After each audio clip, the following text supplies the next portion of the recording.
이스라엘의 북쪽 끝 헬몬에서부터 물길을 따라 축복의 의미를 찾아 내려온 이스라엘 여정. 그 길에서 만난 사람 그리고 이야기들.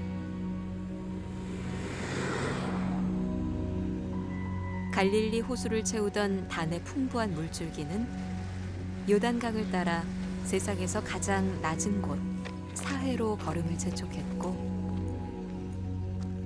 그 길목에는 아름다운 이스라엘의 풍경과 그 풍경 속 지나간 계절의 역사들, 그리고 성경의 배경이 되는 생생한 유적들이 자리하고 있었다.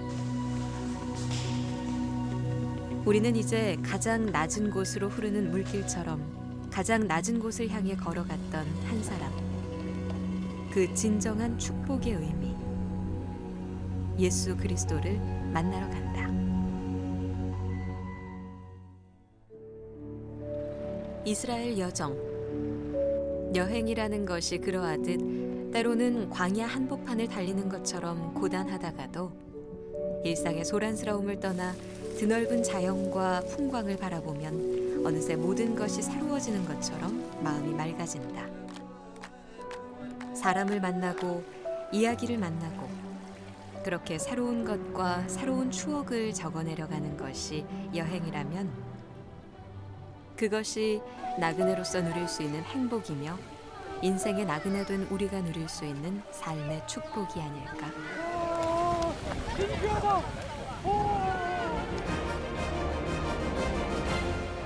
북쪽 단에서 남쪽 브엘세바로 이어지는 우리의 여정.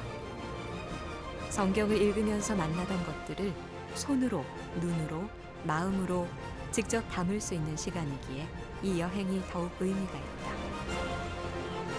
구약시대부터 예수님이 태어나 자라고 사역하며 십자가에 달려 죽으시고 부활하시기까지 그 모든 순간을 간직하고 있는 나라. 기독교 성지지만 이슬람과 유대교의 성지이기도 해서 복음 전도의 마지막 땅끝이라고 불리는 나라. 하나님의 말씀, 축복의 약속으로 시작된 이곳 이스라엘에서 그 약속의 의미를 찾아 다시금 길을 나섰다. 단에서 브엘세바까지 이스라엘 북쪽에서 남쪽으로 이어지는 여행길. 이번 여정은 갈릴리 호수를 출발해 요단강을 거쳐 사해로 가는 여정이다.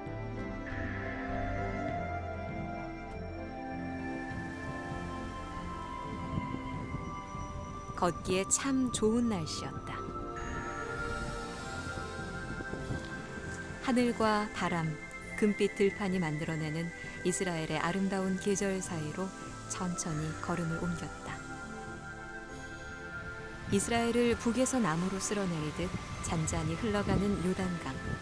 그곳을 향해 가던 중 양떼를 만났다. 시력이 나빠 쉽게 길을 잃고 다리가 약해 자주 넘어지며 넘어진 뒤에는 스스로 일어나지 못하는 양들. 목자와 짧은 인사를 나누고 보니 이 수많은 양들을 이끌고 있는 그가 새삼 대단해 보였다.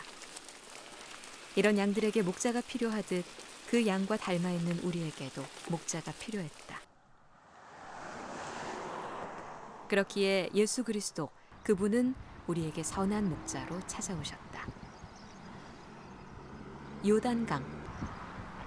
이스라엘과 요르단의 국경이 되는 이 강은 이스라엘 백성들이 여호수아를 따라 가나안으로 입성하기 위해 믿음으로 건너왔던 곳이자, 우리의 목자이신 예수 그리스도가 요한에게 세례를 받은 곳이기도 하다.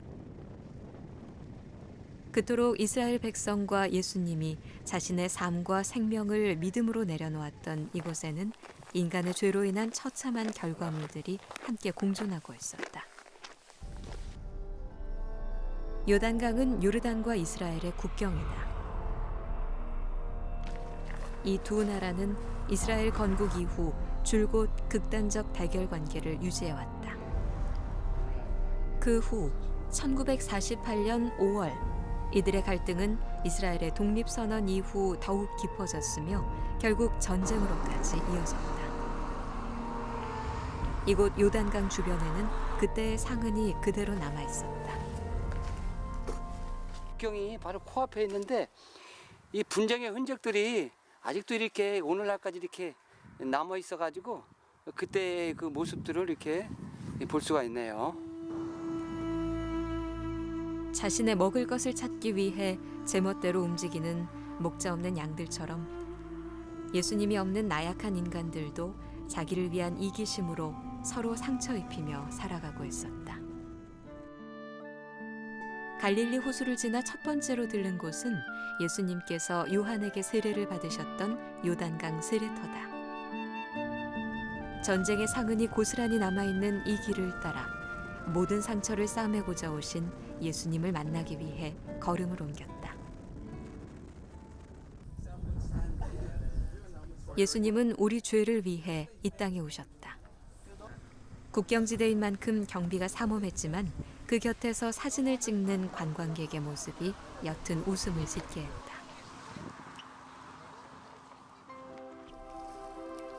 세상에서는 작지만 이스라엘에서는 가장 큰 강, 요단강은 이스라엘 북쪽에서 발원해 갈릴리 호수를 지나 지상에서 가장 낮은 곳, 사해로 흘러들어간다. 요단강 세례터 주변, 이곳은 출애굽 당시 이스라엘 백성들이 가나안 땅으로 들어오기 위해 요단강을 건넜던 지점이기도 하다. 세례가 죄로부터 죽고 우리 안에 예수 그리스도가 사는 것이라면 이스라엘이 이 요단을 건넜던 것 역시 인간의 어리석은 방법이 죽고 하나님의 지혜와 권능이 나타난 사건이었다. 예수께서 세례를 받으시고 곧 물에서 올라오실새 하늘이 열리고 하나님의 성령이 비둘기같이 내려 자기 위에 임하심을 보시더니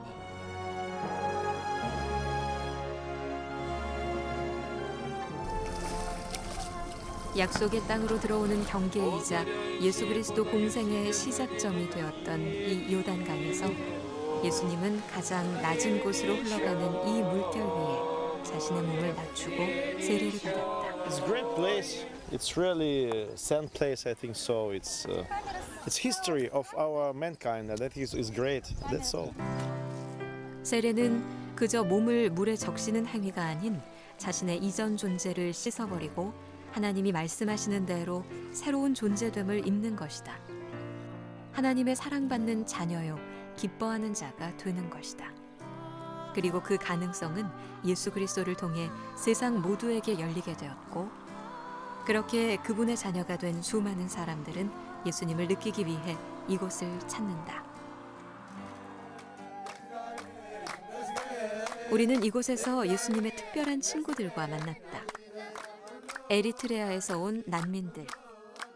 이들은 기독교인으로 아프리카 북동부 홍해 서쪽에 위치한 작은 나라 에리트레아에서 종교적 탄압을 피해 이스라엘로 왔다. 죽을 각오로 국경을 넘어온 이들의 얼굴에는 고향을 떠난 슬픔과 고단함이 아닌 사랑하는 분을 만난 듯한 환희로 가득 차 있었다. 이들은 이곳에서 자신의 자녀들에게 세상의 행복이 아닌 하나님의 자녀가 되는 온전한 축복을 그들의 온몸에 새기고 있었다. Because I came here for baptism for this my holy place. I'm so honored and I'm so happy. 요단강, 수많은 사람들이 몸을 담그며 살아계신 예수 그리스도와 만나는 곳. 부자도 가난한 자도 나라를 떠나온 난민들에게도 예수는 친구였고 구원자였다. 그의 사랑을 받은 자는 곧 모든 것을 가진 자였다. 그래서 우리 모두는 어떤 상황 속에서도 찬양하며 웃을 수 있었다.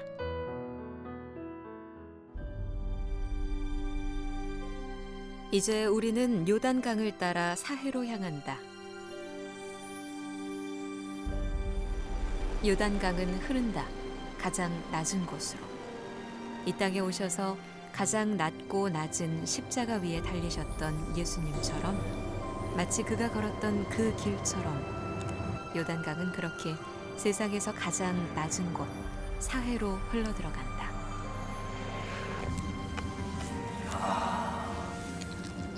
사해에 이 소금이 엉겨 붙어가지고 겨울에 나무에 눈이 내린 것 같아요.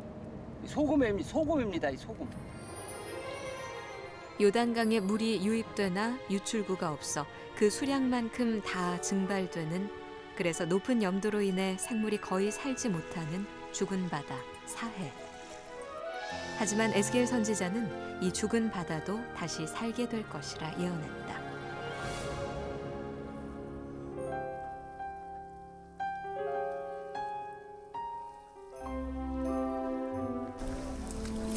성전으로부터 흐르는 거룩한 물줄기, 곧 예수 그리스도는 그 거룩한 생명력으로 죽은 바다와 같던 자신의 백성들을 다시금 살릴 거라고 약속하셨다. 지금의 사해는 그 이름의 뜻이 무색하다 여겨질 만큼 여행객들의 활기로 가득하다. 해수욕을 하거나 사해의 머드를 온몸에 바른 사람들, 이들이 만들어내는 즐거움이 사해의 새로운 생명력인지도 모르겠다. Also, the mud is good for your skin. The mud here for curing diseases and illnesses. 클레오파트라도 애용했다는 진흙과 누구나 물에 뜰 수 있는 이곳 바닷물의 신비는 많은 사람들이 사해를 찾는 이유가 되어왔다. 불안한데 이거. 그래서 우리도 직접 한번 들어가 보기로 했다. 주여, 제가 뜹니다. 사해는 더 이상 죽은 바다가 아니었다.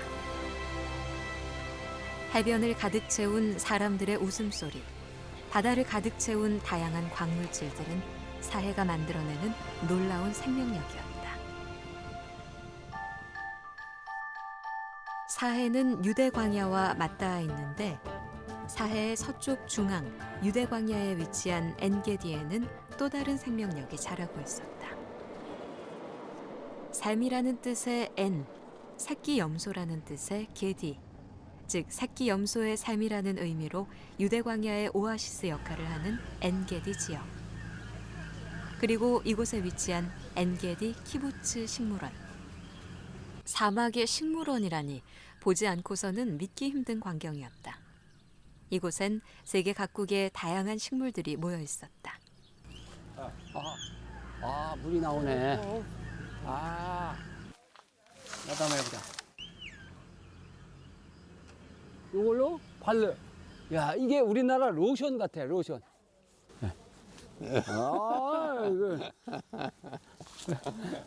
신기하네, 나무가.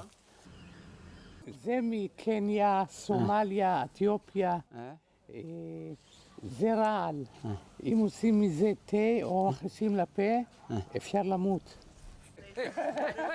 독약이라는 말에 괜한 장난기가 발동했다. 이게 독약이랍니다, 독약. 독약. 이거 한번 먹여보겠어. 열매의 독성과 달리 이 열매는 우리를 웃음짓게 했다. 이곳에서는 성경 속에 등장하는 다양한 식물도 볼 수 있었다. 누가복음 19장에서 삭개오가 예수님을 보기 위해 올라갔던 돌 무화과 나무, 요나에게 그늘이 돼 주었던 박넝쿨,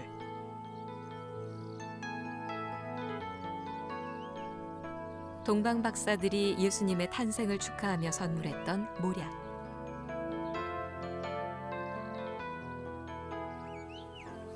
동방 박사들이 이 세 가지 예물 갖고 온 중에서 이 몰약을 갖고 왔는데 예수님께서 마지막 십자가에 돌아가실 때는 이 포도주에 몰약을 탄 것을 고통을 줄이기 위해서 줬지만 예수님은 그래서 거절했어요. 그러니까 오늘날로 말하면 이 진통제를 거절하고 고통을 다 당하시고 십자가에 돌아가신 거죠. 예수님의 탄생을 축하하고 예수님의 죽음을 지켜봐야 했을 예수님의 처음과 끝을 함께했던 모략. 말없는 식물이지만 어쩌면 이 나무도 예수님에 대해 알고 있으리라. 그날의 신비를 기억하고 있으리라. 그리고 이곳에는 또 하나의 나무, 이스라엘의 풍요와 번성을 나타내는 종려나무가 있었다. 젖과 꿀이 흐르는 땅, 젖은 양들이 머물 풍성한 초장을 의미하고 꿀은 배추야자, 즉 종려나무 열매의 꿀을 의미한다. There are date trees here at En-Gedi for over 2,000 years. You can see the dates on the trees. They are the best dates in the world. 사막에서도 잘 자라는 생명력 있는 나무이자 어린아이의 손에 들려져 예루살렘에 입성하는 예수 그리스도를 반겼던 부활과 승리를 상징하는 종려나무였다. 사막에서 만난 푸른 생명력으로 가득한 엔게디 식물원. 사막과 같은 인생 속에 흔들림 없이 하늘을 향해 손을 뻗는 저 나무들처럼 그렇게 살아야겠다고 조용히 읊조렸다. 우리는 이제 엔게디를 지나 네게브 사막으로 간다.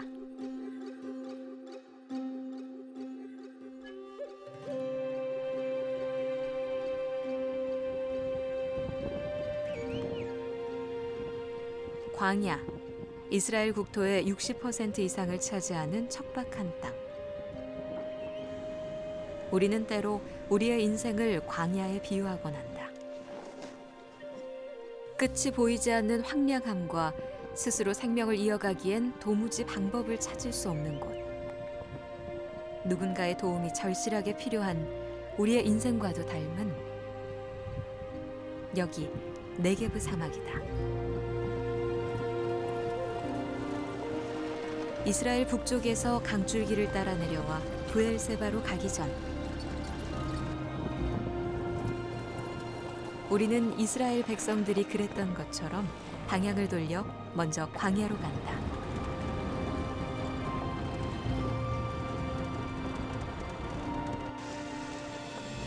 이곳 네게브 사막은 이스라엘 백성들이 출애굽한 이후 시내산을 떠나 바란 광야를 지나서 도착한 신광야였다.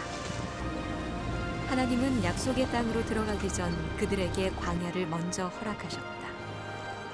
이스라엘 백성들은 그것이 하나님이 자신들을 괴롭게 하시려는 일이라 여기며 원망했지만 사실 광야는 이스라엘이 하나님만을 철저히 바라볼 수 있는 축복의 땅, 그 땅의 시작이었다. 뜨거운 태양빛이 고스란히 내리쬐는 그늘 한 점 찾을 수 없는 광야. 이스라엘 백성들은 하나님의 약속만을 붙잡고 이 길을 걸어야만 했다.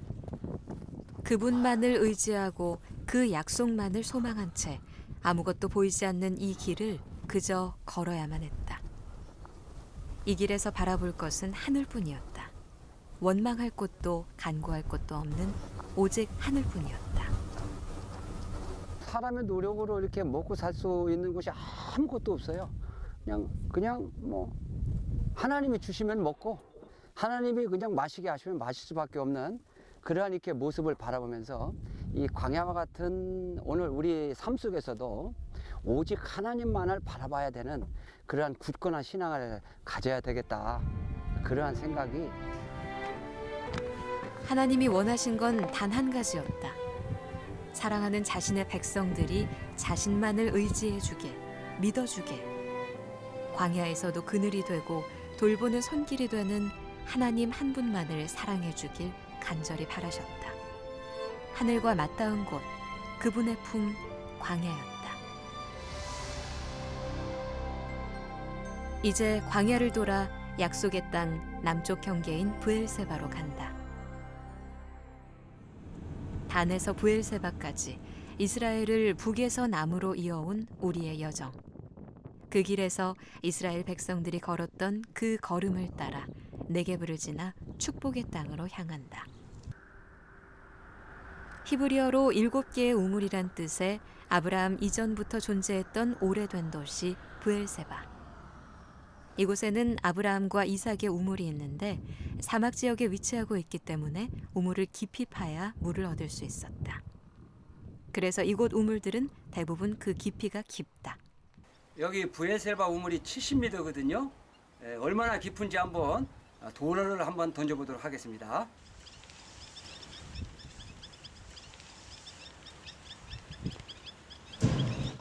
이제 한 5, 6초 정도.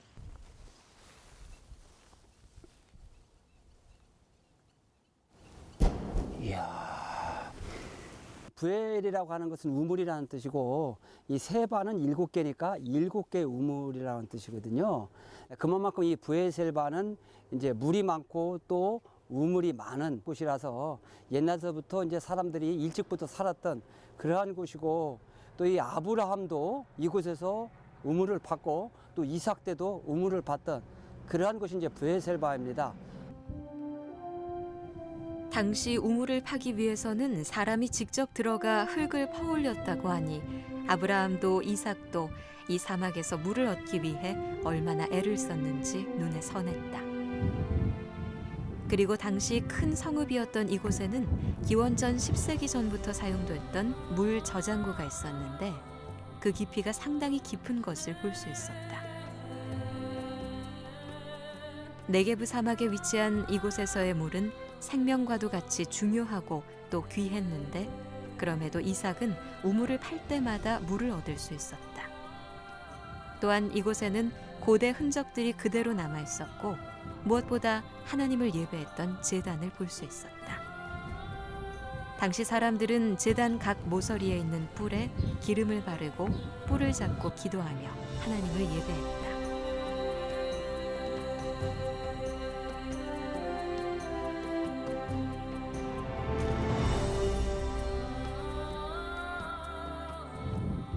아브라함과 이삭은 하나님을 예배했고 하나님은 이 황량한 사막에서도 그들을 지키셨다. 또한 아브라함은 이곳에 에셀 나무를 심었다.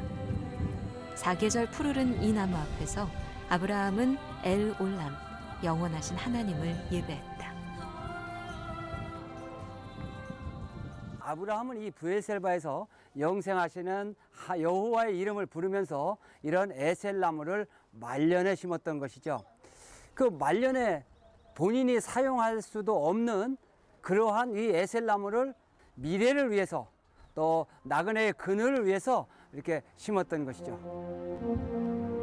또한 이곳 브엘세바에는 이세벨을 피해 도망온 엘리야가 그 아래에서 죽기를 간구했던 로뎀 나무가 있었다. 하나님은 이 나무의 작은 그늘 아래에서 그를 먹이시고 새 소망을 부어주셨다.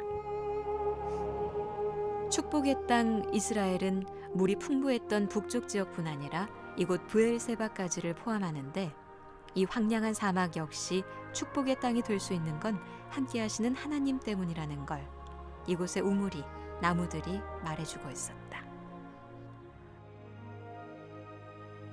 이제 예루살렘에서 남서쪽으로 50km 떨어진 곳에 위치한 라기스로 간다. 이스라엘을 여행하다 보면 마치 성경을 그대로 펼쳐놓은 듯 말씀이 역사적 사실이자 진리라는 것을 증거해주는 다양한 유적들을 찾아볼 수 있는데 이곳 라기스에서도 성경 말씀을 뒷받침해주는 몇 가지 증거들이 발견됐다. 우리는 이곳에서 이스라엘의 저명한 성서 고고학 박사인 요세프 교수를 만났다. In antiquity, there were water. Around that stone, it's a pillar base. 이스라엘 남방 방어선의 요충지였던 이곳 라기스는 1930년대에 처음 발굴이 시작됐고 초기 발굴 당시부터 거대한 궁전터와 그 주변을 에워싼 성벽이 언덕 전체에 걸쳐 발견됐는데 이는 성경에 기록된 라기스 성의 묘사와 일치하고 있다. 그 후에 아수르 왕 사네립이 그의 온 군대를 거느리고 라기스를 치며 히스기야가 힘을 내어 무너진 모든 성벽을 보수하되 망대까지 높이 쌓고 또 외성을 쌓고 성경의 기록처럼 이곳에는 아시리아 왕 사네립이 라기스를 공격했던 흔적이 생생하게 남아 있었다. 또한 이 역사적 흔적은 지난 1840년대 이라크 니느웨에서 발견된 사네립 부조에도 동일하게 묘사되어 있었다. In the year 701 BC, King Sennacherib of Assyria came here to Judah and make a large campaign. And this event is described in 3 different books in the Bible. And when they excavated here in these squares, they discovered the evidence for the battle. And we have a very wonderful document about the siege of Lachish, which is now in the British Museum. 기원전 701년 아시리아가 남유다 라기스를 공격했던 역사가 고스란히 기록되어 있는 사네립 부조. 이렇듯 말씀과 라기스의 유적 그리고 이 사네립 부조의 내용이 일치한다는 것은 성경 말씀이 허구가 아닌 역사적 사실에 근거한다는 증거이기도 했다. 그리고 우리는 이곳에서 성경의 증거가 되는 또 하나의 특별한 이야기를 들을 수 있었다. 성경에 대한 다른 증거는 이스라엘 곳곳에서 발견됐던 반면 다윗 왕의 실존에 대한 역사적 고증은 최근까지 찾아보기가 어려웠는데 놀랍게도 텔단에서 다윗 왕의 이름이 언급된 아시리아 왕 하사엘의 기념비가 발견된 것이다. This is an Aramaic inscription written by Hazael, and it was found in Tel Dan in northern Israel. And in this stela, the king said, I killed the king from Israel and the king from the house of David. House of David, it means dynasty of David. So this is the first time that we have a clear proof that David was indeed a king that created a dynasty. Today, people cannot say anymore that Judah was not a kingdom in the time of David. 그의 비문에도 기록된 것처럼 기원전 9세기경 아시리아의 왕이었던 하사엘이 이스라엘을 여러 차례 침략한 사실은 성경에 이미 기록되어 있다. 아람의 왕 하사엘과 더불어 싸울 때에 아람 사람에게 부상한 것을 치료하려 하여 이스라엘로 돌아왔던 때라. 요세프 교수의 말처럼 하사엘 왕의 비문에는 기원전 835년경 아시리아가 북이스라엘 왕국과의 전쟁에서 승리한 내용이 적혀 있다. 아람어로 다윗의 집을 공격했다라고 쓰여 있었다. 다윗의 집은 곧 다윗 왕조를 뜻하는 것으로 성경 속 다윗이 실제로 존재했다는 증거였다. 이렇듯 성경에 기록된 하나님의 말씀은 고고학적 증거를 통해 사실로 증명되고 있었다. 더 이상 허구라고 주장될 수 없는 분명한 진리로서 말이다. 이스라엘 최북단 헬몬산에서부터 갈릴리 호수를 지나 요단강 줄기 아래 세상에서 가장 낮은 곳 사해를 거쳐 이스라엘 백성들이 걸었던 광야 네게브 사막을 돌아 다시 브엘세바로 향한 이 여행의 끝자락. 이제는 이스라엘의 중심 예루살렘으로 간다. 하나님의 약속으로 시작돼 광야를 지나 예수 그리스도로 이어지는 축복의 걸음. 그 마지막 걸음이 닿은 곳 예루살렘이다. 이스라엘의 수도 예루살렘. 약 3,000년 전 이스라엘 왕 다윗은 이곳을 수도로 정했고 그 후 다윗의 후손들은 이곳에 궁전과 성전을 짓고 살았지만 곧 로마의 식민지가 되었다. 그리고 그 시절 인간의 몸을 입고 오신 예수 그리스도를 통해 이 땅에 복음이 전해지기 시작했지만 7세기경에는 이슬람교 세력이 이 지역을 점령했고 그 뒤로 약 400년 동안 아랍 왕조의 지배가 이어졌다. 그 후 십자군들은 이 땅을 무슬림으로부터 해방시키려 했으나 결국 실패로 끝이 났고 2차 세계대전 이후인 1948년 전 세계에 흩어져 있던 디아스포라 유대인들이 모여 다시 이곳에 이스라엘을 세우게 된다.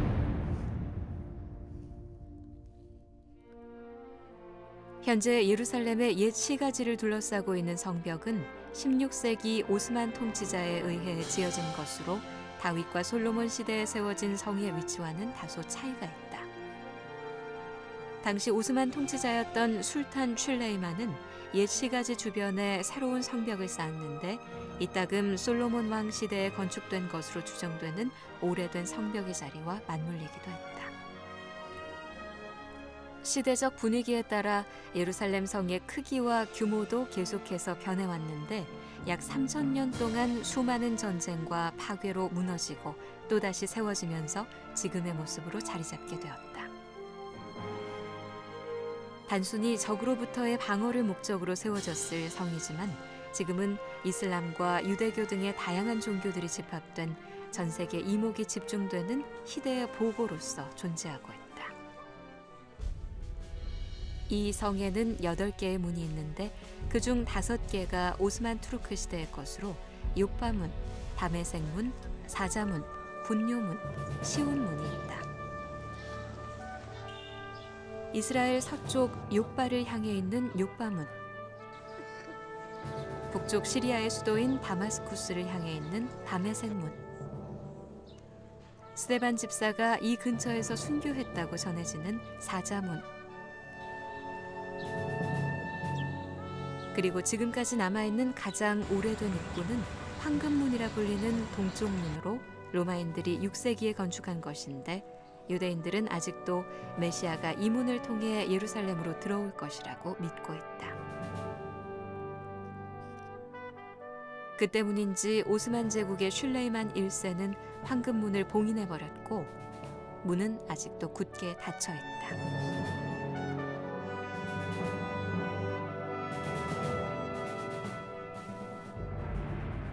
한 변의 길이가 1km쯤 되는 이 좁은 예루살렘 성 안에는 다양한 종교로 인해 항상 다툼이 끊이지 않았다.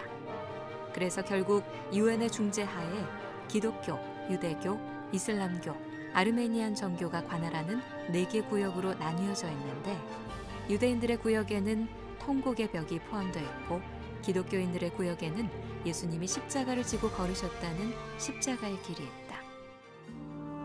그리고 예루살렘 올드시티에서 가장 눈에 띄는 곳, 아브라함이 이삭을 바쳤던 자리이면서 솔로몬 성전이 있던 자리, 그곳에 들어선 이슬람의 황금돔 사원이다.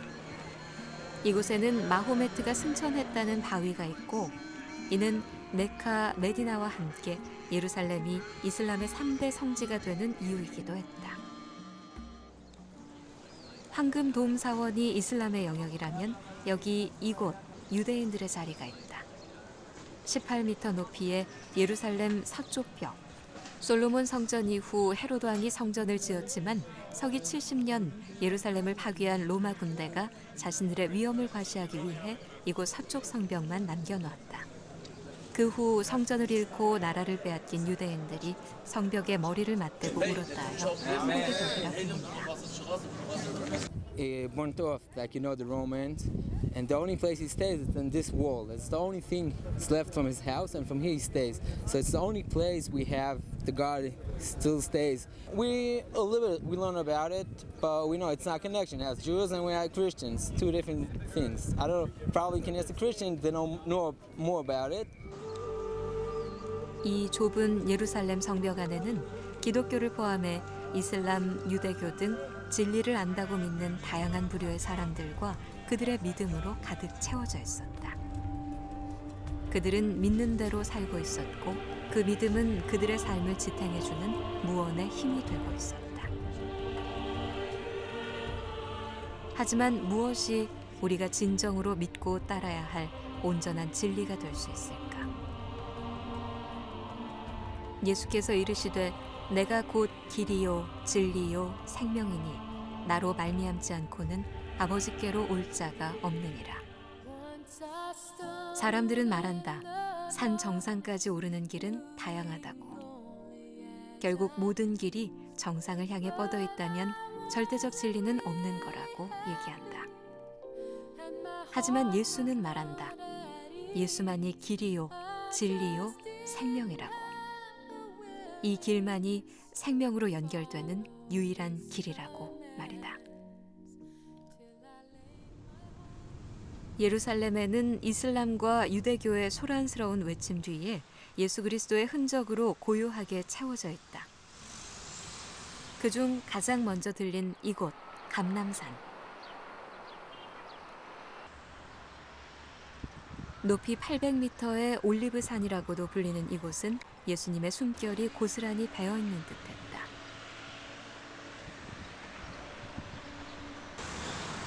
네 개의 봉우리로 이루어진 이 산에서 예수 그리스도는 많은 군중의 환영을 받으며 예루살렘으로 입성했고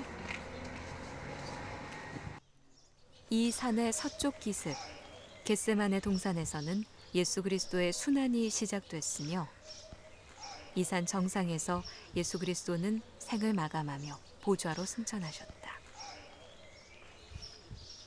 예수님의 사역, 그 처음과 끝이 되었던 감람산.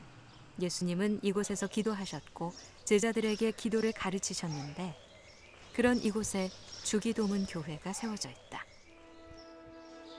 라틴어로 우리 아버지라는 뜻을 가지고 있는 이 교회는 예수님이 제자들에게 주기도문을 가르친 것을 기념해서 세워졌다. 교회 입구에는 히브리어와 아람어뿐 아니라 약 100여 개의 다양한 언어로 적혀져 있는 주기도문을 볼 수 있다. 기도란 단순한 주문이 아닌 살아계신 하나님과의 소통, 대화, 즉 친밀한 관계의 통로였다.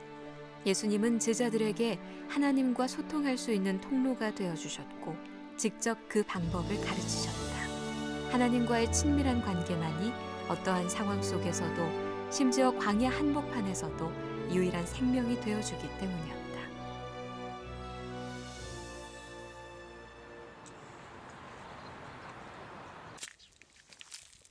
예수님이 이토록 제자들에게 기도를 가르칠 수 있었던 이유는 누구보다 그가 기도했기 때문이었다. 예수님은 로마군에게 체포되기 전 이곳 겟세마네 동산에서 땀방울이 핏방울이 될 때까지 깊은 고뇌 속에 기도를 멈추지 않으셨다. 그것을 기념하여 세워진 겟세마네 교회.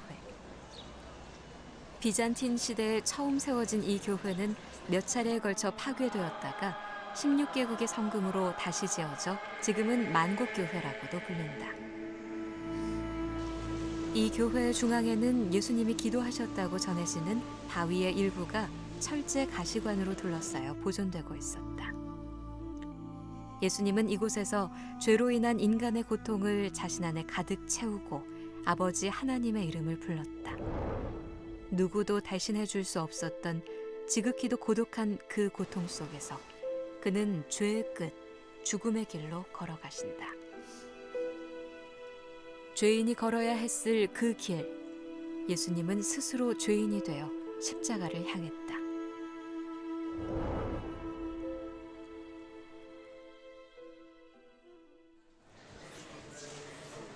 겟세마네 동산에서 로마군에게 체포된 예수 그리스도가 본디오 빌라도에게 재판을 받고 십자가를 지고 골고다 언덕에 올라 십자가에서 처형되기까지의 모든 과정이 고스란히 담겨진 십자가의 길. 라틴어로는 슬픔의 길이라는 뜻의 비아 돌로로사라고도 불리는데 금요일 오후가 되면 이곳에는 전 세계 각국의 순례자들이 모여 예수님이 걸었던 그 길에서 그를 기억하고 그의 순환을 기념하며 예배드린다. 약 1.6km로 이루어진 이 길은 14세기 프란치스코 수도사들에 의해 확정됐는데 예수님이 걸으셨던 길을 따라 14개의 지점으로 구성되어 있으며 이는 18세기에 확정되었고 이 중 일부는 19세기 이후 고고학 발굴을 통해 확인되었다. 십자가의 길은 제1지점 본디오 빌라도의 재판정에서 시작되며 로마 군사들이 예수에게 가시관을 씌우고 홍포를 입혀 희롱한 제2지점으로 이어진다. 제3지점은 예수님이 십자가를 지고 가다 처음 쓰러진 곳이며 제4지점은 예수님이 슬퍼하고 있는 자신의 어머니 마리아를 만난 곳이다.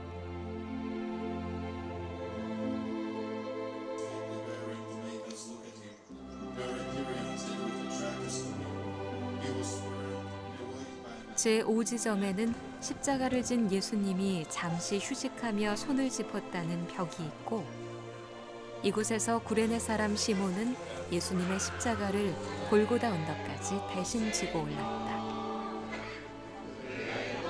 한 여인이 물수건으로 예수님의 얼굴을 닦아주었다는 제6지점과 예수님이 두 번째로 쓰러졌다는 제7지점, 그리고 예수님께서 나를 위해 말고 너희 자녀를 위해 울라고 말씀하신 제8지점을 지나면 예수님이 세 번째로 쓰러졌다는 곳, 현재 콥틱 교회가 있는 제9지점이 나온다.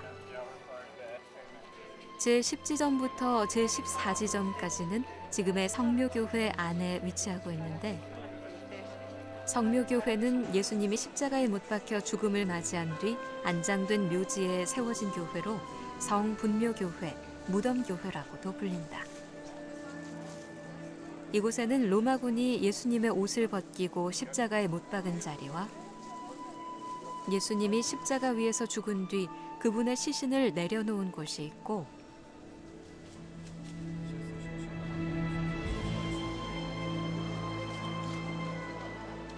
아리마대 요셉이 예수님을 장사 지낸 무덤이 있다.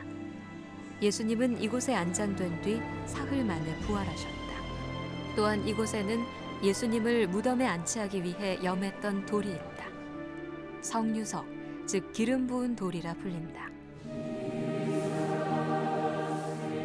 2000년이 지난 지금도 예수님을 찾아온 많은 순례객들은 이곳에 기름을 바르고 입을 맞추며 여전히 살아계신 그분과 마주한다. 십자가의 길. 예수님이 걸었던 그 길은 감히 어느 누구도 쉽게 선택할 수 없는 고난의 길이었지만 우리를 위한 생명의 길이었다. 예수 그리스도, 그는 알고 있었다. 오직 하나님과 함께하는 것만이 젖과 꿀, 그보다 더 위대한 축복임을. 그렇기에 그는 사람이 받아야 할 죄의 고통을 짊어지고 묵묵히 걸어야 했다. 죄로 인해 벌어진 하나님과 사람 사이 온전한 화평을 이루기 위해 이 길을 가야만 했다. Well, I think it's very touching that he lived here, that he died here, and it's amazing to be on the same places. We do not know exactly where it was, and that's not necessary because Jesus is some kind of universal for all of us. And that God is the Father, and Jesus is the Son of that Father.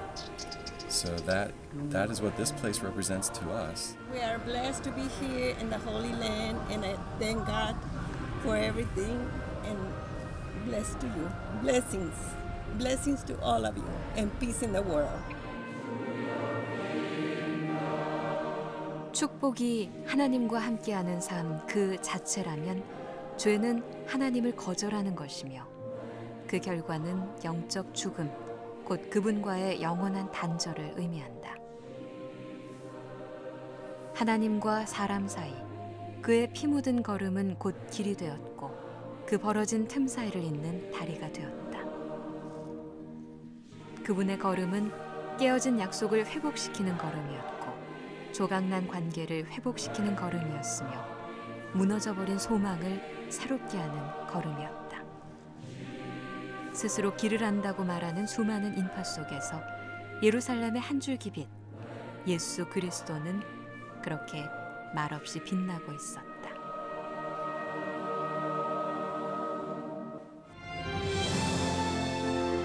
이스라엘 북쪽 헬몬에서 시작된 하나님의 축복은 한 방울의 이슬처럼 대지로 스며들어 땅을 적시고 샘으로 솟아나 마침내 강물처럼 이스라엘 전역에 그리고 온 세계에 흐르기 시작했다.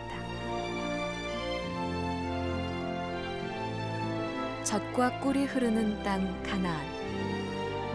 이 땅에 약속된 축복은 다름 아닌 하나님과 함께하는 삶, 그 삶이 주는 풍요로움. 오직 그분의 사랑과 은혜로만 살아가는 영원한 하나님 나라의 삶, 그 자체였다. 그리고 그 축복을 완성하기 위해 하나님은 이 땅에 예수 그리스도를 보내셨고 우리는 그분을 믿음으로 온전한 축복의 삶을 시작하게 된다. 우리는 그렇게 풍부한 물이 있던 단에서부터 광야길을 따라 만나게 된 브엘세바까지 보았고 느꼈으며 깨달았다. 그렇게 이스라엘은 광야에 피어나는 푸른 녹음처럼 하나님의 축복을 머금은 채 새롭게 시작되고 있었다.